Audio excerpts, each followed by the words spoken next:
ça. Finta, c'est le podcast qui nourrit des esprits, des envies d'agir et des espoirs très concrets à l'échelle locale. Finta part de l'Aveyron pour explorer ses voies, autopsier ses racines, décortiquer ses enjeux, avec celles et ceux qui s'y engagent, aujourd'hui pour demain, ici et maintenant. Je suis Lola Cross, je suis journaliste, et je vous emmène cheminer avec moi. Dans les pas de Georges Perec ou de Raymond Queneau, il joue avec les traits, les lettres, les mots. De sa carrure de rugbyman, qu'il promène assidûment à l'ombre de Notre-Dame, on croirait voir planer au-dessus de sa tête son univers sans bornes. Grand enfant, il explique mal son enracinement en Aveyron alors que tout l'appelait ailleurs, dans l'agitation permanente du monde de l'édition. Vous ne verrez pas ses yeux pétillants en l'écoutant parler de son métier, s'il en est un, mais vous les entendrez, ces yeux, assurément. Après avoir publié plus de 90 ouvrages en 30 ans et dirigé le virage des éditions du Rouergue à destination du jeune public, Olivier Dezoux a fait de son nom une marque dans la littérature jeunesse. Jojo Lamache, Souliax, La Famille Citron, Pipo, Buffalo Bell font partie de ses albums iconiques. Et s'il a choisi de poser ses valises et ses crayons au cœur de Rodez, où il a grandi, Olivier Dezoux questionne encore les limites d'une ville austère qui appelle, selon lui, une grande vie intérieure, nourrie d'ailleurs. Est-ce que tu peux me dire où est-ce qu'on se trouve ? Alors, on se trouve en plein cœur de Rodez, du vieux Rodez, comme on dit ici, mais je préfère dire du Rodez historique. En face, la préfecture. Donc, voilà, j'ai un voisin calme. Voilà, je suis au calme dans un grand appartement où je me sens super bien, en fait. Je suis ici chez moi, j'ai mon bureau en dessous, donc... Voilà, j'ai un trajet limité pour aller au travail, si on peut appeler ça un travail, comme mes gamins qui disaient que je travaillais pas, je dessinais toute la journée. Donc c'est quand même mon lieu de travail à l'étage en dessous. Enfin, depuis que je suis revenu à Rodez, j'ai toujours vécu au centre-ville. J'aime bien, vivre près de tout ce qui bouge un peu, être près des commerçants, me balader dans la rue, descendre, voir des choses ouvertes, c'est important pour moi. Tout en ayant un cocon à la fois calme, c'est ce que tu précisais. Ah ouais, pour moi le calme c'est indispensable, quoi. Pour travailler ou pour vivre, j'aime bien aussi ne pas faire trop de bruit, ne pas trop déranger les voisins. Donc là c'est facile pour moi dans cet espace-là. Donc je peux mettre la musique un peu fort, je dérange personne. Voilà, j'aime bien sentir la présence de voisins ou d'un voisinage, mais j'aime pas le bruit imposé, quoi. Pour les auditeurs de Finta, est-ce que tu peux le décrire un peu, ce lieu ? C'est un lieu qui m'a de suite rappelé chez ma grand-mère, en fait, qui était à Millau. Et c'est un lieu que j'ai trouvé en l'état, en fait, et que où j'ai tout conservé. Il y a des faïences qui sont les mêmes que dans les Tontons Flingueurs ou dans la maison de Monet à Giverny. Il y a des choses comme ça d'époque du début du XXe siècle. Et j'ai tout gardé en l'état, en fait. Et pour moi, c'était important d'avoir un appartement qui était daté, qui avait une époque, son époque, et puis voilà, moi j'ajoute la mienne. Mais j'ai conservé tout ce que j'ai pu dans cet appartement. Et c'est ce qui m'a plu aussi dans cet appartement, c'est de faire zéro architecture. En fait, parce que précédemment, j'ai fait des projets avec beaucoup d'architecture, beaucoup d'aménagement. Et là, je le prenais tel quel. Et j'aime beaucoup les objets, donc ce sont aussi les objets qui participent à sa personnalité aujourd'hui, quoi. Donc l'architecture, qui est ton premier métier ? Ouais, mon premier métier. Ouais, je suis architecte, mais j'ai jamais exercé. Et j'avais prévenu tous les membres du jury de mon diplôme en disant que je faisais un diplôme sur le dessin, sur l'architecture et sur le dessin d'architecture. Et c'était une manière de préciser pour moi que j'étais diplômé, mais que j'avais jamais fait d'architecture. Et en fait, le dessin m'a permis de zigzaguer dans toutes mes études, de faire des projets, mais de dessiner des projets, de faire des perspectives, de m'amuser avec le dessin, qui a toujours été ma passion, le dessin. Et donc, c'est vraiment le fil rouge de ta vie, le dessin? Ah ouais, depuis toujours? ça c'est le fil rouge. Ouais. En fait, je dessine depuis tout petit parce que mon père était un très bon dessinateur. Et il me prenait dessiner des fois le samedi à ses heures perdues, lui aussi. Et le dessin, il a toujours été encouragé chez moi, en fait. C'est parce que je voyais mon père dessiner. Donc, pour moi, c'était valorisant pour l'exercice, en fait. Donc là,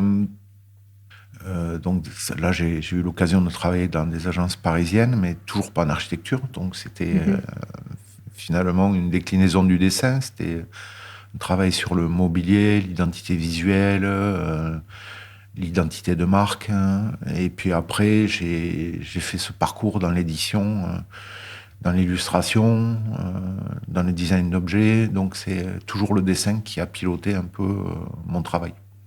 Et tu savais, quand tu étais petit et que tu dessinais avec ton papa, que tu pouvais vivre de cette passion-là?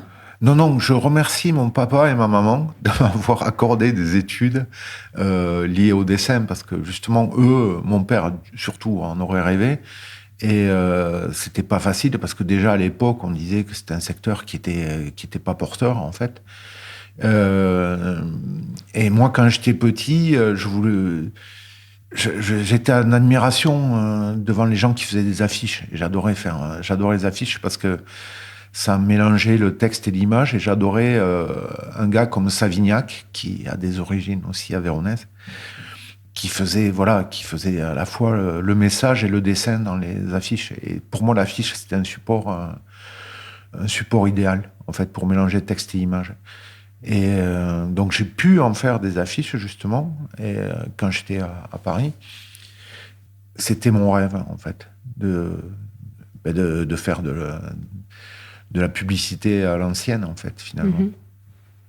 Et c'est là que tu as compris que c'était un métier. Ouais, c'était un métier. Après, je me suis rendu compte qu'il y avait plein de métiers, comme des boulots que j'ai pu faire où on prenait une marque et on déclinait tout ce qui était possible pour cette marque. J'ai pu travailler, moi, à l'époque, donc ça devait être dans les années 90, donc ça devait être j'ai pu travailler sur un projet comme Nature et Découverte, à l'époque, en agence. Et c'est vrai que on travaillait sur le packaging, on travaillait sur le mobilier, on travaillait sur la signalétique, on travaillait sur les emballages, sur le logotype, l'identité visuelle, l'architecture. Donc c'était un boulot qui m'a beaucoup plu, parce que ça concernait vraiment tout un panel, en fait, de création sur différents supports. Et comment tu arrives à la littérature jeunesse, alors? Ça, j'ai fait des tentatives de littérature jeunesse, parce que quand j'étais gamin, je détestais écrire, les rédactions. Je détestais lire aussi. Donc, je me suis dit un jour que c'était tout ce travail que je voulais faire sur l'affiche, qui comprenait les deux voies, le dessin et le message, je pouvais le trouver dans le livre jeunesse. Donc j'ai décidé, quand finalement le français et la littérature n'ont plus été une matière hostile pour moi, ça m'a libéré complètement, et j'ai commencé à écrire, en fait. Et j'écrivais, je dessinais en même temps. Et le livre jeunesse est génial pour ça, c'est qu'il permet ces deux voies-là, quoi. Donc je me suis retrouvé assez à l'aise dans cet espace-là, qui réunissait en plus à l'époque, pour moi, le graphisme, la mise en forme, la mise en page, la juxtaposition texte-image, et puis le jeu qu'il y a entre le texte et l'image, le jeu comme un espace de jeu, justement. Tout ce qu'on pouvait dire avec des images, tout ce qu'on pouvait dire avec le texte, et tout ce qu'ils avaient de complémentaire et aussi de différent. C'est le texte et l'image avaient quelque chose qui était magique. Je me retrouvais en rôle d'arrangeur, un peu comme en musique, quand on a des paroles et une musique. Voilà, on se demande comment l'alchimie se fait. Et là, pour moi, ce mélange-là était génial. C'était une petite cuisine, et je me suis retrouvé dans le livre jeunesse, donc par hasard, parce que je fais un premier album pour ma fille, qui était destiné à être unique. Et puis je l'ai montré à mes amis d'abord, parce que j'étais en agence et qui m'ont dit « mais tu devrais le publier ». Donc je me suis retrouvé en vacances il y a une 30aine d'années à Rodez. Et je suis allé voir Danielle Dastugue parce que je savais qu'elle avait des relations avec des éditeurs en lui demandant un conseil pour approcher des éditeurs parce que j'avais fait une tentative 4 ou 5 ans plus tôt auprès d'éditeurs. J'avais jamais eu de réponse. Donc je lui ai demandé si elle pouvait me tuyauter un peu. Et elle a gardé le manuscrit plusieurs mois. Et puis en mars de l'année suivante, c'est-à-dire à peu près 6 mois après, elle m'a téléphoné, elle m'a dit le Rouergue, les éditions du Rouergue vont publier cet album. Donc voilà, ça s'est fait un peu curieusement. C'est peut-être pas la manière la plus traditionnelle d'être édité pour la première fois. Mais donc je me suis retrouvé dans la littérature jeunesse assez vite, puisque quelques mois après, Danielle Dastugue m'a dit puisqu'on reçoit beaucoup de manuscrits aux éditions du Rouergue jeunesse, est-ce que tu souhaites prendre la direction de ce département ou bien on renvoie tout? Voilà.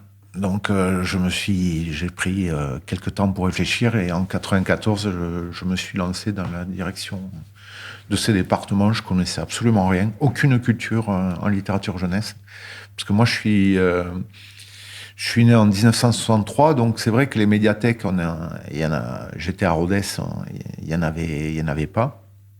Les bibliothèques c'était difficile d'accès, les rayons jeunesse existait à la Maison du Livre, par exemple, mais était très, très limité. Et j'ai pas eu un accès à la littérature jeunesse, hormis quelques cartons de livres que m'envoyaient mes cousins qui étaient plus âgés, quand ils les avaient épuisés, ils m'envoyaient des cartons de livres. Et c'est comme ça qu'en fait, quand j'étais petit, j'avais 2 livres de référence. C'était Jojo Lapin. Ouais. Et La Vache Dondon, les aventures de la Vache Dondon. Et donc j'ai réuni dans mon premier livre Jojo, la Mâche et la Vache Dondon. Voilà. Mon père me disait régulièrement que j'étais pas poète, parce que c'est vrai que j'avais pas des difficultés en français, mais je ne lisais absolument pas. Donc je lisais que ces livres-là. Voilà, je lisais 2 livres. Ma bibliothèque se résumait à 2 livres. Donc c'est vrai que j'ai une culture du livre jeunesse qui est... Bon, après, en même temps, il n'y avait pas beaucoup de livres jeunesse quand on était gamin, alors qu'aujourd'hui... quand j'étais gamin, pardon. Alors qu'aujourd'hui, il y a une profusion. Justement, tu dis que la littérature jeunesse, c'est la plus belle invention du XXe siècle. J'ai lu ça de toi. Ouais. C'est pas moi qui l'ai dit, c'est un ex-éditeur, le secteur de littérature qui a été le plus novateur et le plus en expansion, en fait. Bon, il y a eu la BD, mais c'est vrai que la littérature jeunesse a beaucoup explosé à la fin du XXe siècle, en fait. Et ça veut dire qu'avant, elle était complètement inexistante ou... Avant, il y avait... moi, je suis incapable de citer 8 auteurs-illustrateurs qui existaient dans les années 70. Peut-être j'y arriverai, hein, mais il y avait Ungerer, bien sûr. Il y avait des gens comme ça, mais dans les années 70, moi, je suis incapable d'en citer une dizaine. Quoi. D'accord, ouais. Mais... depuis 2000, par exemple, on assiste aussi dans les écoles à beaucoup de nouvelles formations, en fait, et notamment certaines qui concernent la littérature jeunesse. Donc, il y a beaucoup de gens qui se dirigent vers l'illustration du livre jeunesse aujourd'hui parce que, voilà, il y a moins de débouchés aujourd'hui sur d'autres supports comme la presse, par exemple. Où c'est vrai qu'il y avait, dans les années 90, par exemple, il y avait une grosse tradition d'illustration dans la presse qui a un peu disparu. Mais je suis pas sûr qu'il y ait beaucoup plus d'auteurs, en fait. Voilà, il y a beaucoup de littérature jeunesse aussi, moi, que je trouve pas très exigeante non plus. Donc, et moi, j'ai le sentiment d'être dans une maison d'édition assez exigeante au niveau de la littérature jeunesse. Enfin, au moins, on essaie de faire avancer les choses, quoi. Ça veut dire quoi, être exigeant Exigeant, ça veut dire beaucoup travailler sur les textes, par exemple. être aussi novateur. Voilà, pour moi, un livre, ça doit apporter quelque chose de nouveau. Donc, moi, j'aime bien l'inédit, en fait, dans l'édition jeunesse et l'expérimental, quoi. Comme pour mon travail personnel, j'ai jamais réussi à faire 2 fois le même type de livre. Qu'est-ce qu'elle peut, la littérature jeunesse, que ne peut pas la littérature adulte? Et c'est un public merveilleux, quoi, en fait, parce que c'est un public qui est à la découverte, qui est en éveil, et à qui on peut proposer des choses nouvelles, parce qu'ils sont, dans leur quotidien, exposés tout le temps à des choses nouvelles. Le public de littérature jeunesse est génial pour ça, quoi. C'est les enfants ont une capacité d'interprétation de la littérature générale. Moi, la littérature adulte, je la trouve géniale parce que un bon livre, il fabrique des images. Enfin, il nous fabrique des images. On fabrique des images avec lui. Et c'est un espace d'ouverture, un bon livre. Voilà, je pense qu'un bon livre agrandit l'espace, mais ça, c'est aussi vrai pour la littérature jeunesse. Puis ce qui est particulier dans la littérature jeunesse, c'est que tu t'adresses à une tranche de vie de l'enfant, de 3 ans parfois. Ben, ça dépend, parce que ça dépend vraiment des enfants, en fait. Parce qu'on peut dire, ce livre-là, il est à partir de 4 ans, mais moi, j'ai eu des grosses surprises, en fait, sur mes livres, où j'avais fait des livres pour tout petit. Le premier livre pour tout petit que j'ai fait, c'était destiné aux 2 ans, et c'était vraiment, je vais pas dire ciblé, mais c'était une demande d'une collectivité qui m'avait proposé de faire un livre pour tout petit, donc je savais à quelle tranche d'âge je devais m'adresser. Mais j'ai découvert plus tard qu'il y avait des enfants qui apprenaient à lire avec ce livre. Donc, qui avaient 6 ans, donc 4 ans de plus. Donc, voilà, moi, je pense que les meilleurs livres pour la jeunesse sont élastiques, en fait. Et moi, j'aime bien, dans mes livres, qu'on y revienne avec une autre expérience, quelque chose de nouveau, du vécu, en fait, de lecteur, et qu'on découvre autre chose, en fait. Et c'est pour ça que moi, je mets des sens cachés dans mes livres, parce que je me dis, au bout de... voilà, si on repique dans le bouquin, au bout de 3 ou 4 ans, on découvre quelque chose de nouveau. Et en fait, je prends souvent le livre pour enfants. En fait, moi, celui que je prône, en fait, c'est comme un porte-manteau où chacun accroche son chapeau à l'altitude qu'il souhaite, quoi, en fait. Et récemment, il y a un illustrateur qui m'a dit, j'ai relu les bouquins que je lisais quand j'étais petit, parce que nous, on a la chance maintenant d'avoir comme lecteurs les enfants de nos premiers lecteurs. Et il disait, mais c'est incroyable le soin que vous apportiez au texte. Et c'est-à-dire, voilà, c'est quelqu'un qui redécouvre 20 ans après les livres de son enfance, et puis qui met un sens nouveau, en fait. Et pour moi, ça a toujours été important de m'adresser à 2 personnes, c'est-à-dire le lecteur et un parent, en fait, parce que j'ai toujours imaginé que c'était un terrain de rencontre aussi, le livre jeunesse, entre l'adulte et l'enfant. J'ai relu ce matin Jojo Lamache avant de venir aussi, pour me remettre dans l'ambiance. Alors, mon livre a subi les années, il est plus très présentable, mais c'est vrai que je l'ai lu complètement différemment, à la fois avec les souvenirs. Ça a rappelé les souvenirs que j'avais petite en le lisant pour les premières fois. Et j'ai redécouvert l'histoire que je croyais connaître par cœur. Ouais, mais c'était un peu le but, mais c'est vrai que je me dis que ce livre-là, en fait, j'ai eu une alerte très tôt sur ce livre-là, parce qu'il y a une fois sur un salon, il y a une dame qui est venue me voir, elle m'a dit je vous remercie pour ce livre parce qu'il m'a permis d'expliquer un deuil à ma fille, le deuil de son père, en fait. Et je me suis dit, moi, c'est incroyable la portée des livres, en fait. Et pour moi, ce bouquin-là, c'est vrai que ça peut être un simple jeu, ça peut être un jeu sur la déconstruction, un jeu sur la perte, un jeu sur la disparition, un jeu sur la mort. Donc c'est chacun, en fait, qui amène son propre vécu, en fait, pour... J'aime bien le mot librairie pour ça, parce que il y a le mot libre dedans, et en fait, les livres sont des livres au départ, quoi. Parce qu'on ne connaît pas le lecteur, forcément, quand on l'écrit. On est son propre lecteur, et... Moi, on parle de Jojo Lamache, mais je n'avais jamais imaginé que ce bouquin-là pourrait durer 30 ans, être traduit au Japon, être traduit surtout. Je ne voyais pas comment on pouvait le traduire. Oui, parce qu'il y a beaucoup de jeux de mots. Il a été traduit en Allemagne, au Japon, en Chine récemment encore, et dans des pays comme ça, en Italie. Très compliqué d'imaginer la vie d'un livre aussi. La liberté, elle est là aussi. C'est-à-dire et puis, voir tout ce que les gens ont dit par rapport justement au secteur jeunesse du Rouergue à partir de ce livre-là. Je veux dire que le Rouergue a été attendu comme la maison d'édition qui proposait des choses nouvelles, et ça a été un petit phénomène au niveau national. C'était les maisons d'édition en province étaient assez rares et qu'une petite maison d'édition implantée à Rodez vienne gratter un peu le monde de l'édition, c'était un peu c'était assez inattendu, et puis surtout à l'international aussi, ça a été très vite repéré. Ça me fait penser à deux choses, là, ce que tu dis.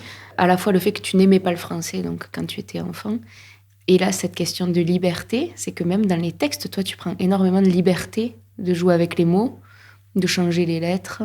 Donc j'ai en tête Jojo la Mâche, qui est l'histoire d'une vache, qui a des gamelles à la place des mamelles. J'ai aussi en tête Buffalo Bell, dans laquelle tu changes tous les il en elle. Ouais. Tu joues vraiment avec les mots aussi, c'est-à-dire que qu'est-ce qu'ils te permettent les mots en plus du dessin? Dans Jojo la Mâche, c'était des raccourcis en fait. On disait juste la vache mâche, quoi. Donc c'était un raccourci, mais comme les gamins aiment bien les prendre en fait. Et j'aime bien jouer. J'ai fait aussi un livre sur les vers, entièrement en vers, qui s'appelle Le Poème de terre. Et c'est toutes les déclinaisons et c'est des jeux. Pour moi, c'est un jeu, en fait. Faire un livre, c'est résoudre quelque chose, pour moi. Donc, les il et les elle dans Buffalo Bell, le but, c'était de raconter une histoire avec une règle du jeu, quoi. Donc, au départ, moi, je m'impose la règle du jeu et je vois si je la tiens. Il y a plein de bouquins que je n'ai pas résolus comme ça. Mais pour moi, le jeu est super important. Si on me demande de retenir, puisque maintenant j'ai l'épaisseur de l'expérience, en fait, ce qui faisait caractériser les livres du Rouergue, c'est le jeu, la poésie et puis un poil de philosophie quand même aussi. Mmh. Tu as dit que ton attachement à la maison d'édition du Rouergue était étrange. Tu parles de cet attachement. Alors, je sais même pas comment le définir, mais en tout cas, ça fait plus de 30 ans que vous collaborez maintenant. Oui, je me suis absenté pendant 10 ans quand même. Oui, mais tu y es revenu. J'y suis revenu, oui. Pourquoi ? Pourquoi ? Parce que j'étais très sollicité, en fait, quand je suis parti des éditions du Rouergue en 2001, je crois. Et les challenges, ils m'intéressaient pas, en fait, ce qu'on me proposait. Et je pense que je voulais pas faire du Rouergue ailleurs non plus. Donc, j'attendais quelque chose de nouveau. Et puis, un jour, en fait, le plus gros challenge, ça a été de revenir au Rouergue et puis, j'étais attaché. J'étais attaché parce que quand on fait, grâce à des gens comme Daniel Dastug, éclore une maison comme ça à Rodez. Moi, j'étais attaché à Rodez, j'étais attaché à l'Aveyron. On a quand même le mot Rouergue qui a été imprimé sur peut-être 1 million de titres, quoi. C'est vrai, c'est un produit qui existe vraiment à l'exportation, hein, le livre du Jeunesse du Rouergue. Donc, et c'était un pari de faire exister le Rouergue à partir de Rodez, en fait. Ça a été un pari d'y revenir aussi, dans des conditions qui ont été nouvelles, puisqu'entre-temps, le Rouergue a été racheté et devenu une filiale d'Actes Sud. Il restait quelques pages à écrire. Voilà.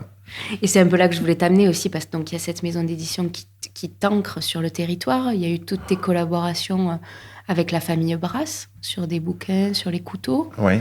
Il y a eu le rugby aussi, qui crée un attachement sur un territoire. Ça, c'est sûr. Ouais. Ouais. C'est sûr que le rugby... Penser à ça, je me dis, le rugby, c'est un sacré lien, en fait, avec un territoire. Quand on a joué au rugby dans une ville, je trouve que ça crée vraiment un lien, en fait. Et il y a aujourd'hui l'exposition qui revient au musée Feneil, l'exposition Rolling, autour des statues menhirs. C'est le musée Fenaille qui t'avait demandé il y a 10 ans déjà de porter ton regard sur ces statues menhirs. Il en est né le livre Rolling et l'exposition. Pourquoi ce projet ? Est-ce que tu peux y revenir Là, aussi ? ça a été ça a été curieux aussi parce que je dessinais beaucoup. J'aime bien dessiner des cailloux, en fait. Et un jour, je lui ai montré ses dessins à Aurélien Pierre, et puis il m'a dit, mais ça serait peut-être pas mal si tu faisais une histoire, en fait, un album. Le conservateur du musée Fenaille. Le conservateur du musée Fenaille, pardon. Et je lui ai dit, banco, je fais un livre, donc je me retrouve à travailler sur les statues menhirs. On ne sait pas pourquoi elles ont été plantées là. Tout le mystère, hein, il est génial pour imaginer n'importe quoi, en fait. Donc je me suis mis à imaginer, partir dans des directions où les statues menhirs bougeaient, bien sûr. C'était sans fin, en fait, cette histoire-là. Donc j'ai fait cette exposition en 2-3 mois.